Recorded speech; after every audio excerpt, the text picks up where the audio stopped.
ଖୋଜ ଖବର ମିଳିଲାନି।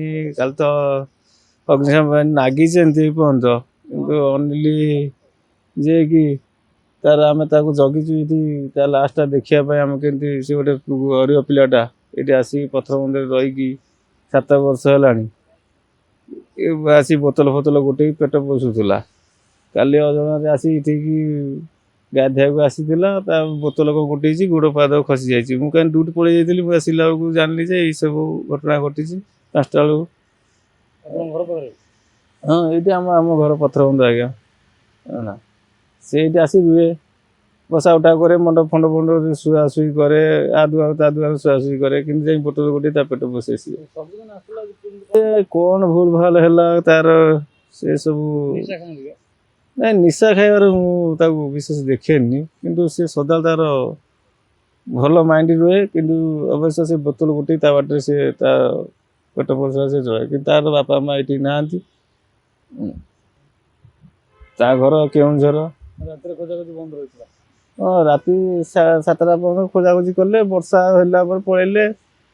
କହିଥିଲେ, ସାର୍ କହିଥିଲେ ଆଜି ବି ଖୋଜାଖୋଜି କରିକି ସକ୍ସେସ୍ ହେବେ। ଖୋଜାଖୋଜି ଚାଲିଛି? ହଁ, ଖୋଜାଖୋଜି ଆଜ୍ଞା ଚାଲିଛି। ୱାଟର ପାର୍ଟି ଆସି ପହଞ୍ଚିଗଲେଣି। ଏତିକି ଅନୁରୋଧ, ଯେତେ ଜଲ୍ଦି ଆମେ ମିଳିଗଲେ ବଡ଼ିଟା ବହୁତ ଖୁସି ହେଇଯାଆନ୍ତୁ।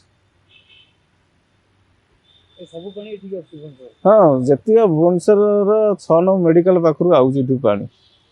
ସେଆଡ଼ୁ ସବୁ ଏଇଠୁ ଭୁବନେଶ୍ୱର ଇଣ୍ଟରରୁ ପାଣି ଠିକ୍ ଆସିକି ଜମିକି ରହୁଛି। ଏପଟେ ସବୁ ଡ୍ରେନ୍, ଏଇଟା ସବୁଠୁ ବଡ଼ ଡ୍ରେନ୍ ଏଇଟା ଯାଇଥିଲା। ଏ ଡ୍ରେନ୍ ଏଇ ଭାଙ୍ଗିକି ଯେଉଁ ୟୁନିଭର୍ସିଟି କାମ କଲା, ବିଏମ୍ସି ଯେଉଁ ଡ୍ରେନ୍ କରିଥିଲା, ବଡ଼ ଡ୍ରେନ୍ କରିଥିଲା, ଭାଙ୍ଗି ୟୁନିଭର୍ସିଟି କାମ କରୁଛି, ସେଇ ଡ୍ରେନ୍ ଅବସ୍ଥାରେ ପଡ଼ିଛି ଆଉ ଏଇ କାମ। ଆଉ କାଲି ମୁଁ ଡ୍ୟୁଟିରୁ ଆସିଲା ପରେ 5:30 ବେଳକୁ ମୁଁ ଖବର ପାଇଲି ଯେ ଇଏ ଅନିଲ ଭାସି ଯାଇଛି। ତେଣୁକରି ମୁଁ ଆସିଲି, ଦେଖିଲି।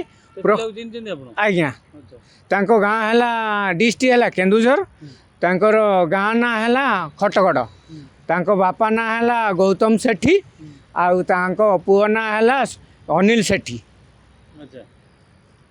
କ'ଣ କାମ କରିକି ଚଳନ୍ତି? ସିଏ ସବୁବେଳେ ତାର ଗୋଟେ ପେଶା ଅଛି, ସିଏ ବୋତଲ ଗୋଟେଇ କରି ସିଏ ତାର ପେଟ ଇଏ ମେଣ୍ଟେନ୍ କରେ। କାଲି କିଏ କିଏ ଲୋକ ଆସିଥିଲେ, ସମସ୍ତେ ଦେଖିଲେ ଯେ ଖୋଜାଖୋଜି, ଏଇ ଯେଉଁ ଆମର ଫାୟାର ବାଲା ଆସିଥିଲେ, ଜେସିବି ଗାଡ଼ି ବି ଆସିଥିଲା। ସେ ବ୍ରିଜ୍ଟାକୁ ଭାଙ୍ଗିକରି ସେ ଅଳିଆ ଗୁଡ଼ାକୁ ସଫା କଲା। କିନ୍ତୁ ଏପର୍ଯ୍ୟନ୍ତ ବି ମାନେ ସେ ପିଲାର ନିଖୋଜ ହେଇଛନ୍ତି, ସେ ମିଳୁନାହିଁ। ତେଣୁକରି ଆମେ କହୁଛୁ ଯେ କେମିତି ଆମକୁ ଡେଡ୍ ବଡ଼ି ଦରକାର। ସେ ଦିଟା ଗେଟ୍ ଅଛି, ସିଏ ତ ଯାଇପାରିବନି, ଡେଡ୍ ବଡ଼ି ଏଇ ଭିତରେ ନି ଅଛି। ତେଣୁକରି ଆମେ ସବୁ ସିଆଡ଼ୁ ମାନେ ଆସୁଛି, ଇଏ ଯେଉଁ ଆମର 4 ନମ୍ବର ଲେକ୍ ଦେଇକରି ଆସୁଛି। ହଁ, ସବୁ ଏଇ ଗୋଟିଏ ଡ୍ରେନ୍ରେ ହିଁ ପଡ଼ୁଛି। ତେଣୁକରି ଆମେ ଯେତେ ଶୀଘ୍ର ଚାହୁଁଛୁ ଡେଡ୍ ବଡ଼ିକୁ ଆମକୁ ଦରକାର, ଦେଲେ ଆମେ ଜାଣିବୁ ଯେ ହଁ।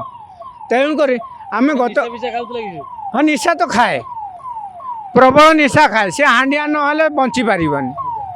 ଆଉ ତାଙ୍କର ପିଲା ଛୁଆ ନାହିଁ, ସେ ବାହା ହେଇଛି କି ନାହିଁ ଆମେ ବି ଜାଣିନୁ। ତାଙ୍କର ମାଉସୀ ସହିତ ମୁଁ କଣ୍ଟାକ୍ଟ କରେ। ଯଦି ଆପଣଙ୍କୁ ଆମ ଭିଡ଼ିଓଟି ଭଲ ଲାଗିଲା ତେବେ ଆମ ଚ୍ୟାନେଲକୁ ଲାଇକ୍, ସେୟାର, ସବସ୍କ୍ରାଇବ୍ କରିବାକୁ ଜମା ବି ଭୁଲନ୍ତୁ ନାହିଁ।